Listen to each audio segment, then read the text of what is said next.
धन्यवाद कस्तूरी और धन्यवाद सिनेमा वॉल्यूम्स के साथियों को।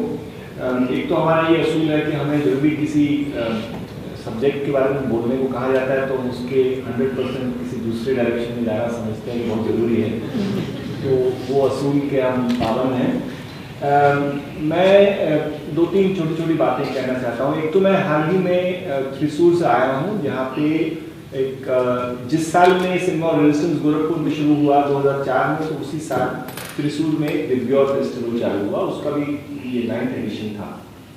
तो कल निकलने से पहले एक छोटा सा हादसा हुआ। हादसा क्या कि कश्मीर के बारे में एक फिल्म थी, ओशन ऑफ टीयर्स। ये फिल्म कुनल पोशपुरा में जो लगभग 20 साल पहले बहुत सामूहिक बलात्कार हुआ था, उसके बारे में फिल्म थी। बहुत कोई सनसनी फिल्म नहीं थी, कोई बहुत बड़ी राजनीतिक फिल्म भी नहीं थी। उसके निर्माता PSBT थे, जो कि मान लीजिए दूरदर्शन का छोटा भाई हम समझते हैं, और फिल्म के पास सेंसर सर्टिफिकेट भी था। लेकिन शहर के भाजपा वालों ने जैसे ही इसका संकेत मिला कैसी फिल्म है, तो उन्होंने एक तो ऐलान कर दिया कि ये फिल्म हम नहीं दिखाने देंगे। और कल 5:30 बजे फिल्म होनी थी, तो 5:30 बजे वो लोग आ गए। पहले गेट पर कुछ देर हल्ला किए, पुलिस थी वहाँ, लेकिन जैसा होता है सांठ-गांठ रहती है पुलिस के साथ, तो कुछ देर के बाद हॉल में घुस गए, हल्ला वल्ला मचाया, लैपटॉप गिराने की कोशिश की। लेकिन ये बात हुई कि इसकी खबर क्योंकि पहले से दे चुके थे, तो शहर के लोग भी आ चुके थे, हॉल भरा हुआ था, तो उनको उठा के बाहर फेंक दिया गया। तो जो रास्ता हम आज जिसके बारे में अलग अलग लोग जिसके अलग अलग अंशों का वर्णन कर रहे हैं, उस रास्ते का एंड में यही एक फायदा है कि उस जगह को, विबग्योर फिल्म फेस्टिवल को, और उस फिल्म फेस्टिवल में कश्मीर के बारे में एक फिल्म दिखाने का जो हक है, वो ना तो फिल्म मेकर इंश्योर कर सकते हैं, ना फिल्म एक्टिविस्ट कर सकते हैं, वो तो सिर्फ जनता कर सकती है। जो आपके साथ अगर वो नहीं है तो फिर आप वो फिल्में नहीं दिखा सकते। तो एक तो ये बात थी, और फिल्म दिखाई गई, और उससे बिल्कुल तुरंत पहले मेरी फिल्म की स्क्रीनिंग थी। तो हमारे दिन फिल्म दिखाने के टाइम में 3/4 शायद भरा होगा हॉल, लेकिन उस फिल्म के टाइम में तो पूरा हॉल भर गया था। पर लोग सिर्फ इसलिए आए कि ये आने वाले हैं लोग, इनको रोका जाए। तो ये हमारे लिए इसमें एक बहुत अहम मतलब एक मैसेज है कि इस तरह का जब तक रिश्ता नहीं होगा ऑडियंस के साथ, तो हम जो ये रेजिस्टेंस का अगर हम काम समझ रहे हैं तो वो नहीं होगा। दूसरी बात है जो इस फेस्टिवल में ही उठी, और ये वैसे तो मैं संजय के साथ पर्सनली भी बात कर सकता था, लेकिन मैं पब्लिकली बोलना चाहता हूँ कि इसमें भी कुछ है। एक तो त्रिशूल में जो फेस्टिवल है, मैं 2 बार जा चुका हूँ वहाँ। उनका रोज मॉर्निंग में 11 से 1 जो सत्र होता है, वैसे फेस्टिवल तो 6 दिन चलता है, तो उसमें शॉर्ट फिल्म्स वो ऐसी दिखाते हैं जो कि बच्चे भी देख सकते हैं।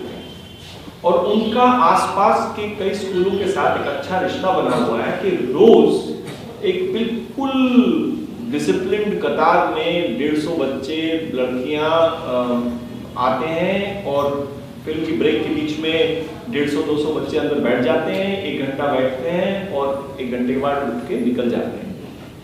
अब ये वो 7-8 साल से ये काम कर रहे हैं, तो मैं समझता हूँ कि गोरखपुर में भी ये चालू हुआ है। लेकिन ये जो काम जो करना है, वो मुझे लगता है कि स्कूल्स को इन्वॉल्व करने का जो काम है, ये बहुत ज़रूरी है। और दूसरी बात ये है कि वहाँ कई लोग आए थे जो चर्चा कर रहे थे कि अब सिर्फ ऐसा नहीं है कि सिर्फ बच्चों के लिए फिल्में जो बनती हैं, जैसे बनती रही हैं, लेकिन एक और जॉनर जिसको बोलते हैं डॉक्यूमेंट्रीज फॉर चिल्ड्रन। तो कुछ लोग वहाँ मिले जो इसके बारे में काम भी किए हुए हैं, और दिलचस्पी भी है कि इस तरह का काम हो। I think that's very fascinating territory.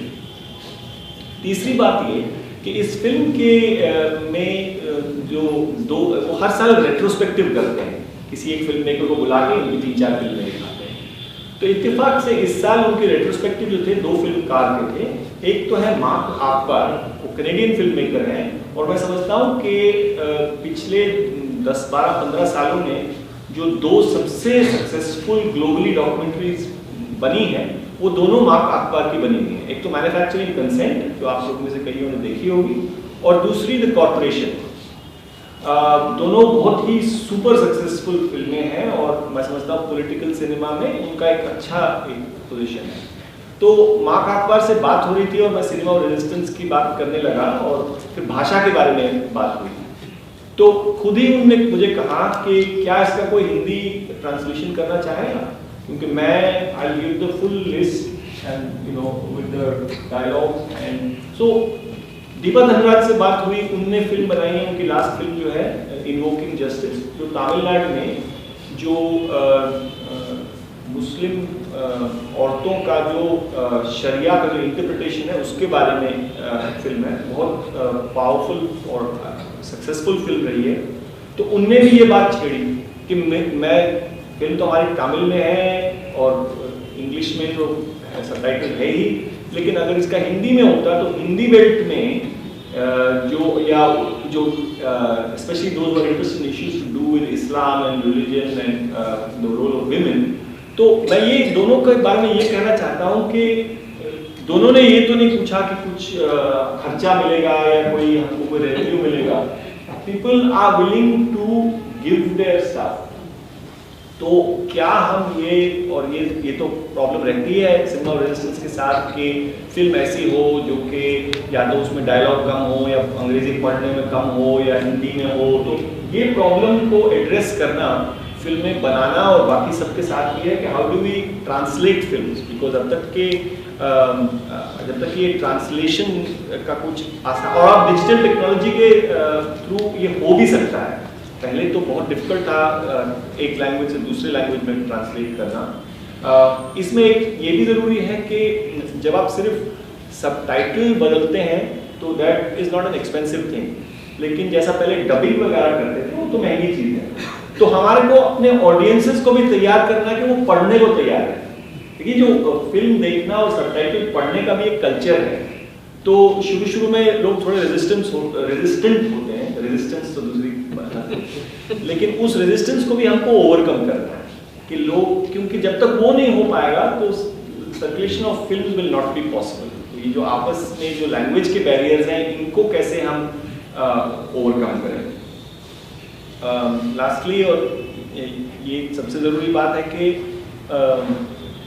As a film maker हम समझते हैं कि अगर, और ये मैं हर मंच पर हर ओकेजन पर यही बात कहता हूँ कि हमारे जो डॉक्यूमेंट्री, खासकर डॉक्यूमेंट्री का जो क्षेत्र है उसमें जो अगर आज पूरी दुनिया में हम किसी एक चीज़ के बारे में फ़ख्र से ये कह सकते हैं, वो ये नहीं कहेंगे कि हम दुनिया की सबसे बेहतर डॉक्यूमेंट्रीज बनाते हैं, लेकिन ये ज़रूर कहेंगे कि जो हमारा ऑडियंस के साथ रिश्ता है उसका कहीं और पैरेलल नहीं है।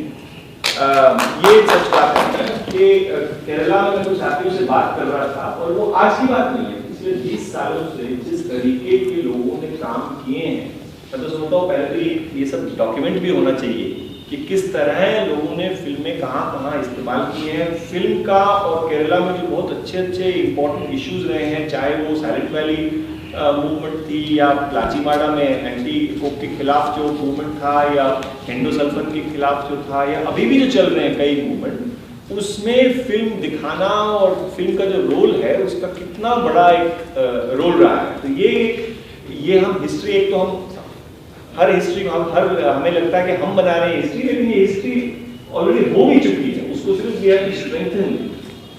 तो और तो ज़्यादा कहने की ज़रूरत भी नहीं है। एक और वाक्य है जो कि मैं हर मौके पे संजय जोशी को थोड़ा एम्बैरेस करने के लिए बताता हूँ कि इनके पहले सिनेमा ऑफ रेजिस्टेंस में मैंने अपनी नर्मदा की फिल्म पानी पे लिखा भेजी थी 2 DVD में। तो संजय जी ने उस फेस्टिवल में पहले पार्ट 2 दिखाई थी और फिर पार्ट 1।